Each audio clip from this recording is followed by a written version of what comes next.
Okay, here we are again. It's another Friday. Beautiful weather outside. We just had a quiz, so we'll talk about that first.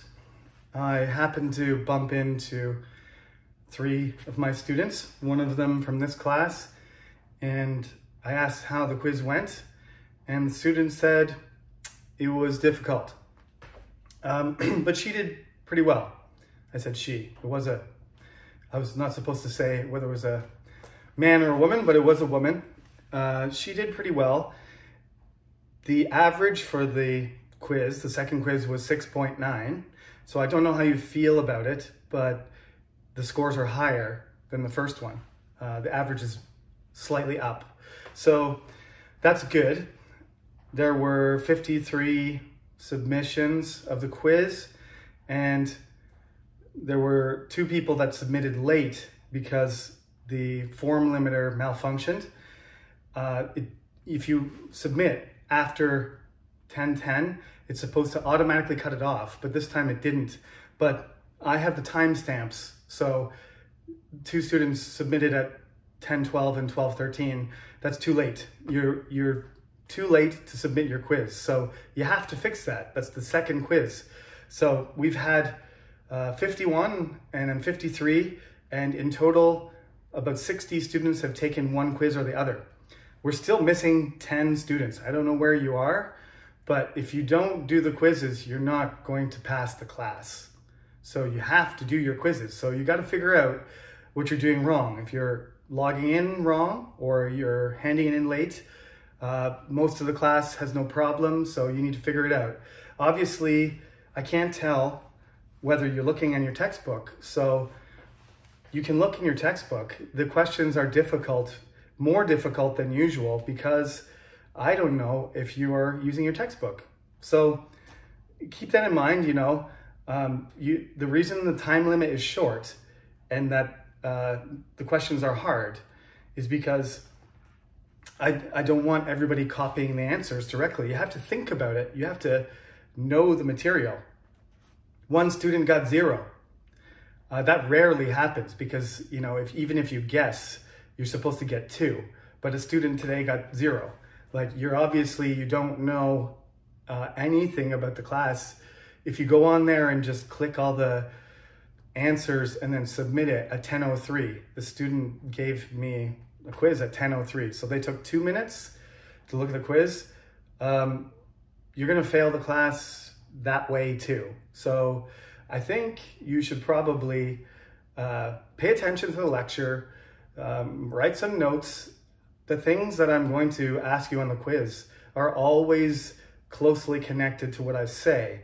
If you read the book and you listen to what I say, you know 100% of the material on the quiz and 100% of the material on the exams. I will never ask you something that is not either from the book or directly from my lecture. Never.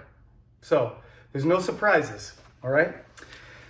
So we'll continue on our journey through British culture. We're getting closer and closer to the American stuff, and we need to keep going because there is a lot of material between the 14th century, the medieval period, which we just did a quiz on, and the American Revolution, the Revolutionary War, where America and Great Britain take their separate paths, right?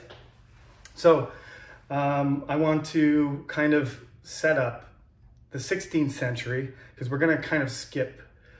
We just did the 1300s with the disasters, the famine, the plague, and Chaucer, the Peasants' Revolts, and Wycliffe. Those are the 5 sort of main things that I explained about the 14th century. I'm just going to go right through the 15th century and just say what happened, but you really just need to know a small amount of stuff because it's just one of those, it doesn't fit in the course. We don't have enough time to talk about everything. So if you watch Game of Thrones, if you've ever seen Game of Thrones, I know you are all younger, so maybe you haven't, but it's an interesting fantasy series on HBO. It is quite graphic and has a lot of violence, but one of the reasons it's so violent and graphic is because that's what happened in England in the 15th century. There was this conflict between two dynastic rival houses that were descended from Edward III, who started the 100 Years' War. So all of that stuff is going to be resolved in the middle of the 15th century. The French are going to win the 100 Years' War in 1453, at the same time that the Turks lay siege and take Constantinople. So in the Middle East, the Crusades are already done. The Crusades have been over for a while. We mentioned them. Europeans are not going to the Middle East. The Ottoman Empire is getting bigger and bigger and stronger. Finally, they destroy the Byzantine Empire, and the Turks start moving into Europe. And they start, Islam is a big threat to, Christendom, which is Western Europe, okay? So that's happening in the Middle East. The Turks, Islam, and the Ottoman Empire, which is led by the Turks, is getting bigger and bigger and more important. Once we talk about next week, when I do my lectures, we'll talk about how the Spanish start to get more powerful, and they become the strongest Western power, and they will, fight. They will fight the Ottoman Empire for control of the trade routes and for control of the Mediterranean next week. But we're focusing on England. I'm just giving you, these are global events that are very important. So no more adventures or wars or campaigns in the Middle East anymore. Increasingly, the European culture will start to focus on the Atlantic. They will start to develop other ways. One of the reasons is because the Turks take the Byzantine capital at Constantinople and eventually change it into Istanbul. It's a beautiful city. It's the capital of Turkey. When that happens, the European connection to Asia, which has been important all the way back to the Roman period, has been blocked and disrupted. And so the trade routes that made Italy rich and developed the Renaissance, Venice and the other city-states, those are blocked. So they start looking westward, and the Portuguese and Spanish are going to try to go around Africa and across the ocean. Columbus is going to try and go across the ocean to China and India, and then North America is going to be in the way. So we will talk about all this stuff soon. But for now, 1453, the French win the 100 Years' War. So there's no more, there's just this one small place called Calais, which remains of the English territory in France. The rest of it is gone. So English kings are descended from Normans. They're Anglo-Norman, if you want to call them that. And there is a king called Henry VI, and he's a very weak king. He's not a warrior. He's not a good leader. He prefers to, go to church. Kind of like Edward the Confessor, actually, but not as good at, managing the kingdom. So there is a comment made by an English writer that his opinion about the situation with Henry VI is, woe to thee when thy king is a child. So Henry VI doesn't really do anything wrong, but he's not a strong king. And it's later British history and American history will act like kings were always bad. But really the worst thing in the medieval period was when a king was bad or weak. There's no problem with a strong king. Even if he's bad, the kingdom can still function. But if you have a incompetent king or queen, you've got a big problem. But usually incompetent queens wouldn't get to rule anyway. They get removed because there's a big bias against female rulers anyway. So if you're a queen, you have to be good.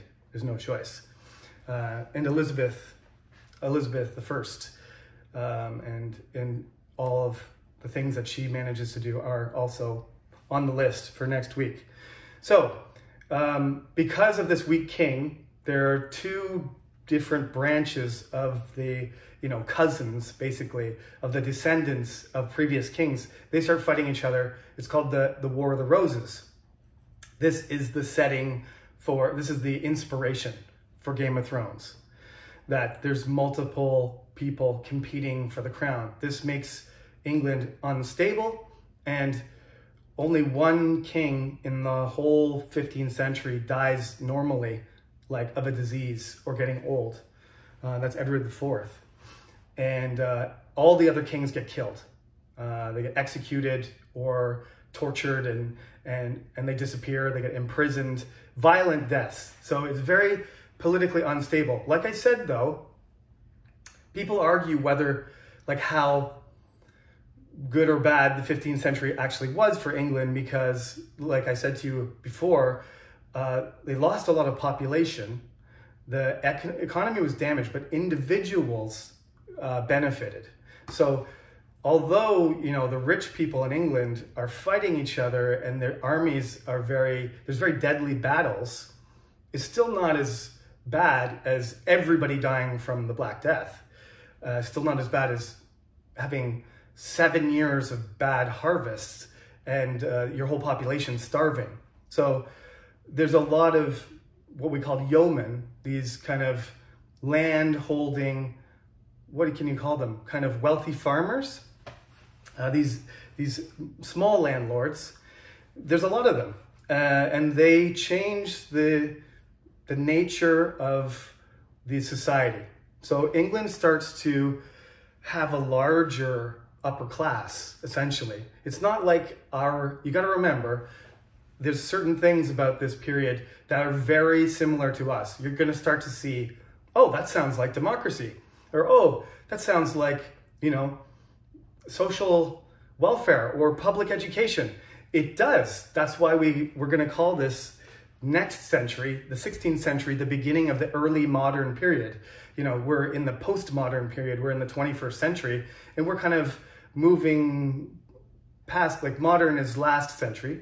The 20th century is where, sort of modernism takes full, grows into its full development in the developed countries, in the Western world especially. And the 21st century, now we're moving into a kind of a different stage, but we're still very modern. We're like late modern people, you might say.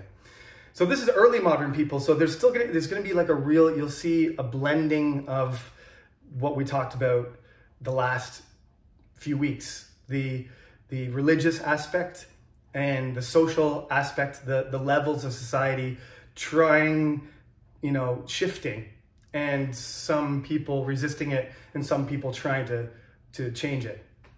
And that's sort of the background for the 16th century is you still got kings, you still got religion and a church, but the church is going to change a lot. And the way that the government's going to control England's going to change a lot. So there are things that are going to start changing. And often 1453 is where France and England mark their transition. Usually England starts from 1485, because that's the end of the War of the Roses, when the kings are killing each other. And finally Henry VII, the last person of the Lancasters, the last descendant of the Lancasters, becomes Henry VII, King of England. And he's the Tudor king, because his ancestors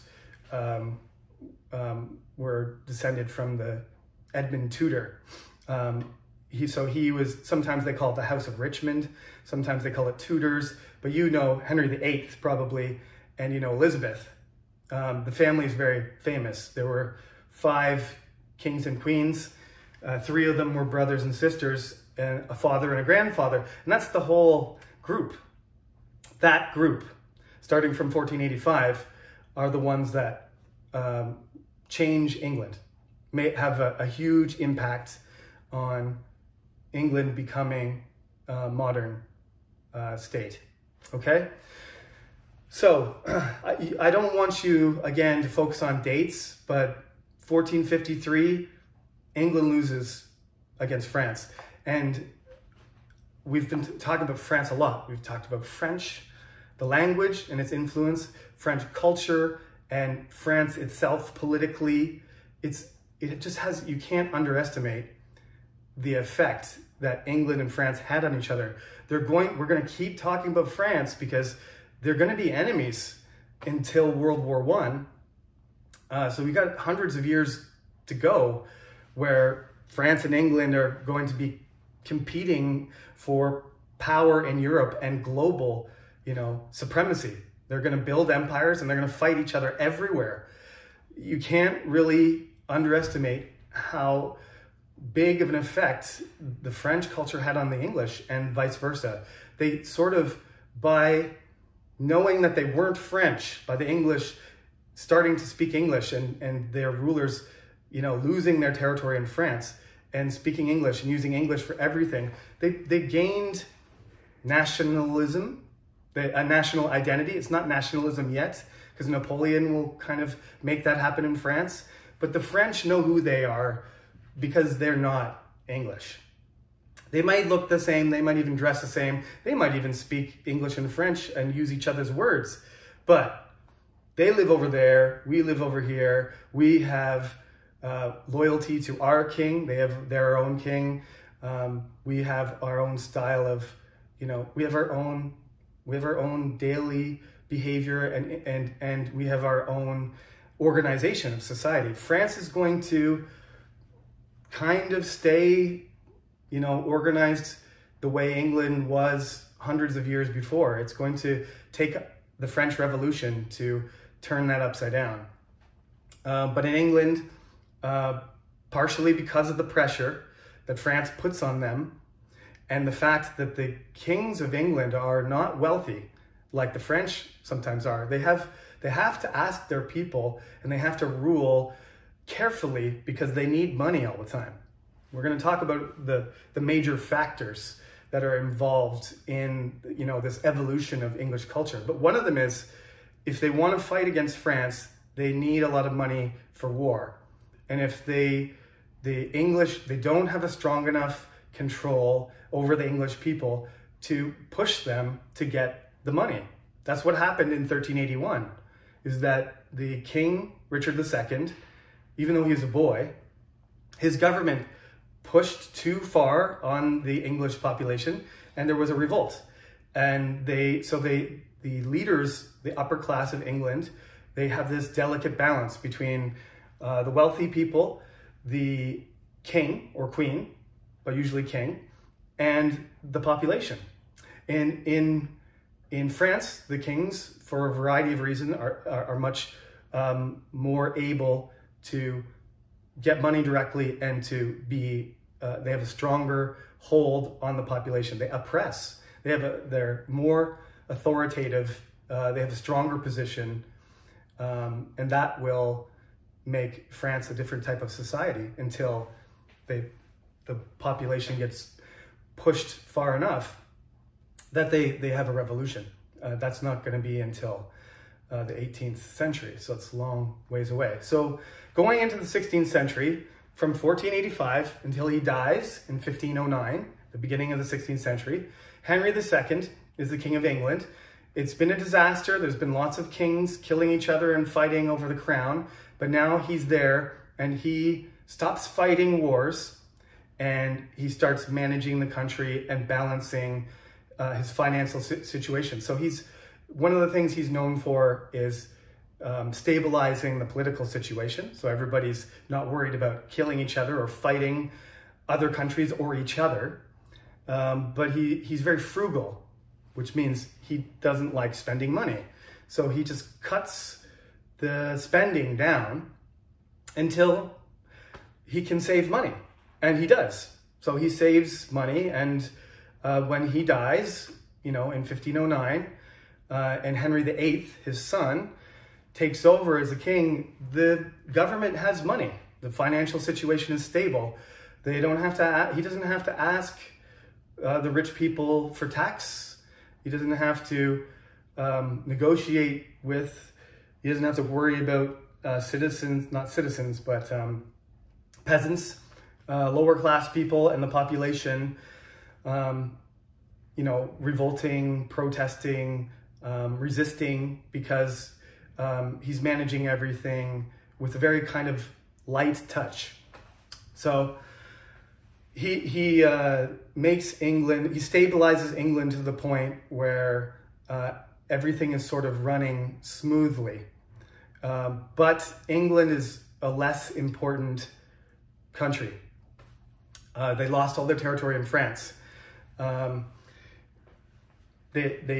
Ireland was colonized and attacked and conquered, but basically the Irish have started taking back their land. Scotland is free still, a different country. So England's just this, when Henry II dies, he's managing a small company in the corner of the world. Like, it's not, the population isn't nearly as big as France has 3 times more people at this point.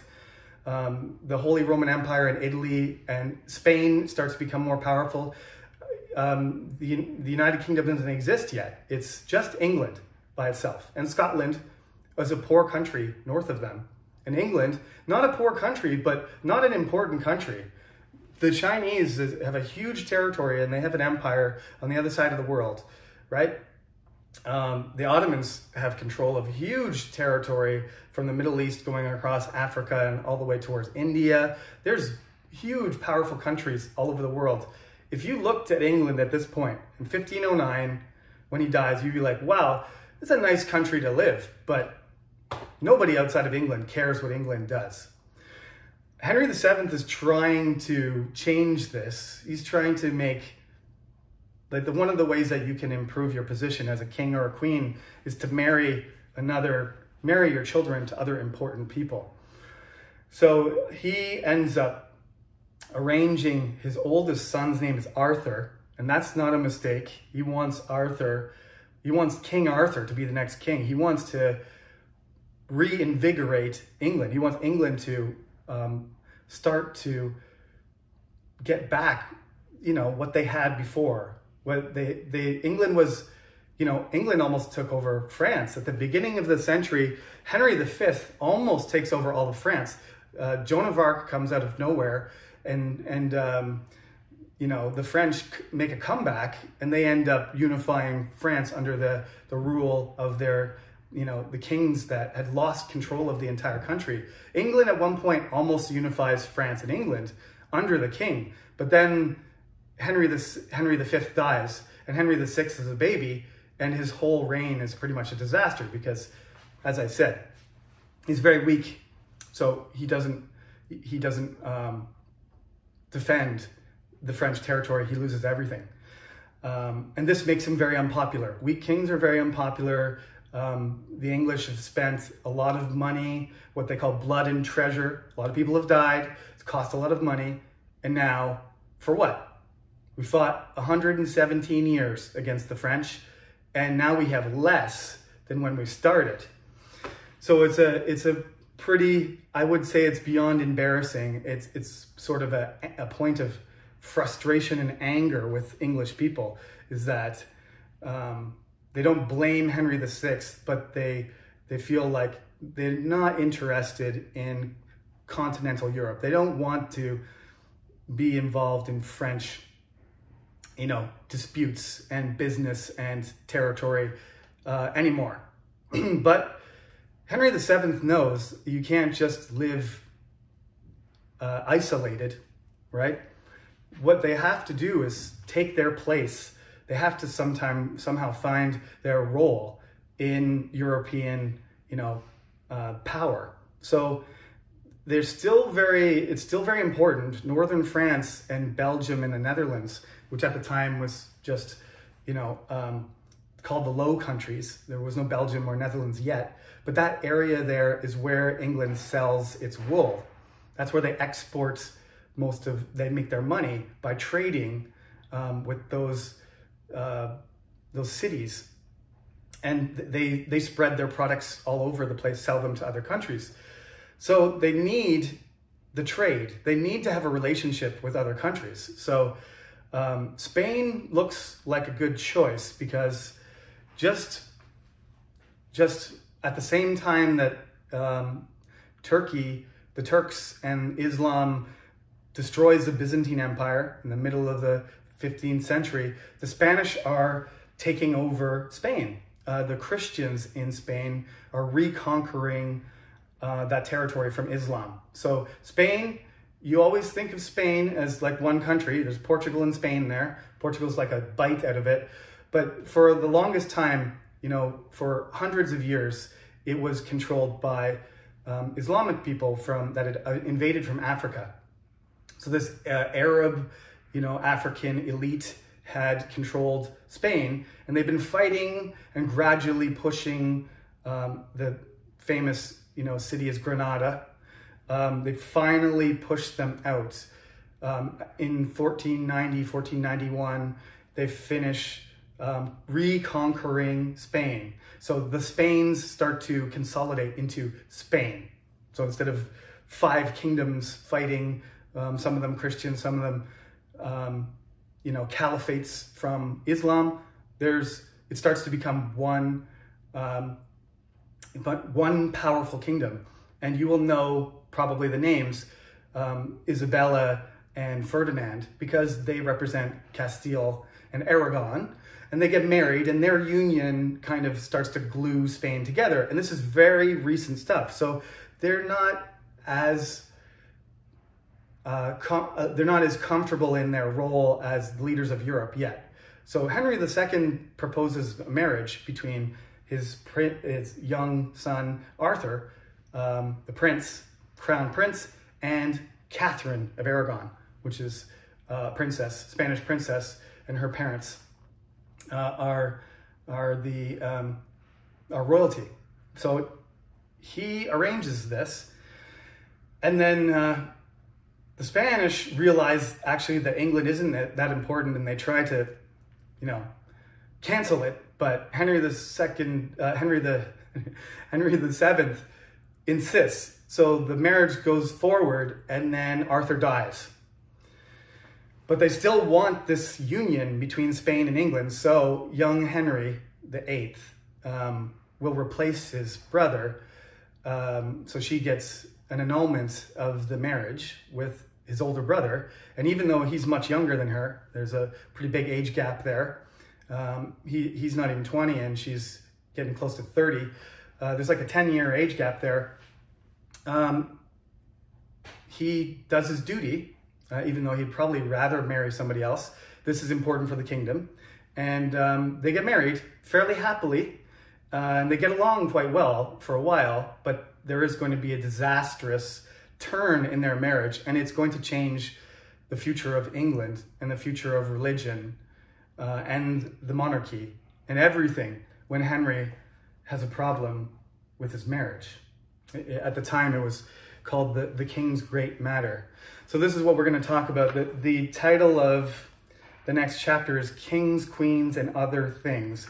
And this is the beginning of the slow rise. You can see it. Sometimes people say this is the beginning of imperialism, but it's not. You're just going to see the pieces start to line up that lay the foundation for England to become this, this global empire. It'll become a, an international colonial imperial power. And you can't expect that right now, but you can start to see how one thing leads to another. Right from, I think, Henry VII, he stabilizes everything and makes England able to improve its position. And then Henry VIII is going to start to push England in a certain direction.